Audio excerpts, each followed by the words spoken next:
Simplifying maths में आपका स्वागत है। हम लोग इंटीग्रेशन कर रहे हैं सब्स्टिट्यूशन मेथड से।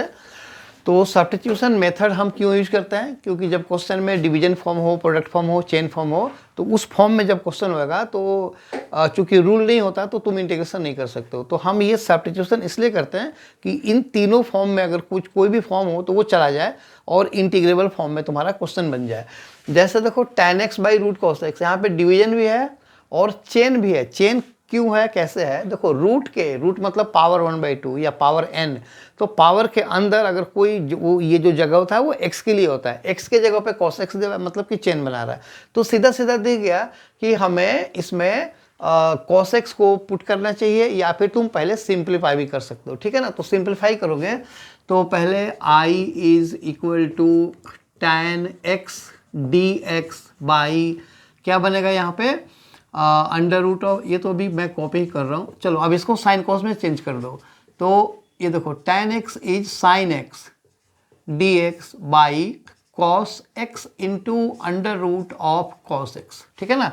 अब देखो सीधा सीधा जो ये मैं पहले बोल रहा था कि चेन बना रहा है, क्या बना रहा है? cos x क्यों बना रहा है? क्योंकि पावर के अंदर है। इसको t पुट करते ही ये dt आ जाएगा, ठीक है ना। तो इसीलिए अब तुम क्या करोगे, put cos x equal to T.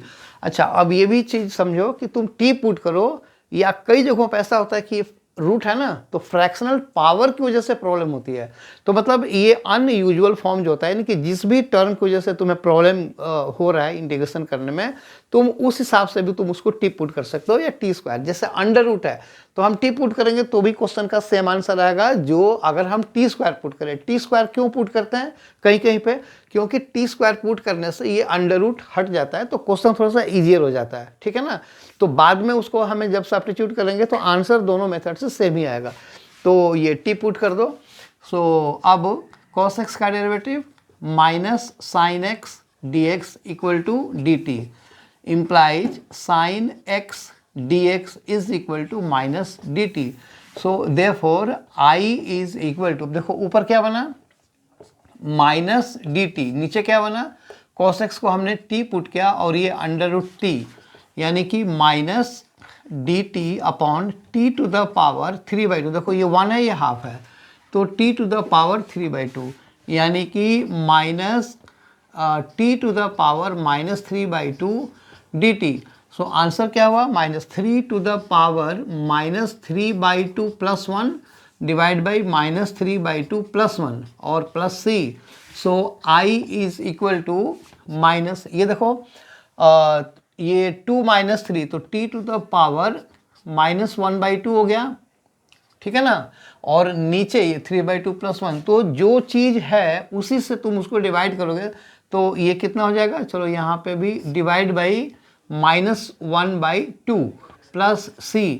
So i is equal to, देखो ये माइनस और माइनस तो कट हो गया और ये जाकर के 2 हो जाएगा। तो 2 into t to the power -12 यानी कि t2 by under root t यानी कि 2 by under root of tan x यानी कि 2 इंटू अंडर रूट ऑफ, नहीं किसको पुट किया, tan नहीं पुट किया ना, 2 अंडर रूट cos x यानी कि 2 अंडर रूट sec x और प्लस c, ठीक है। आई होप ये वीडियो समझ में आया। अगर आए तो इसे लाइक करो, शेयर करो और सब्सक्राइब जरूर करना। Thank you.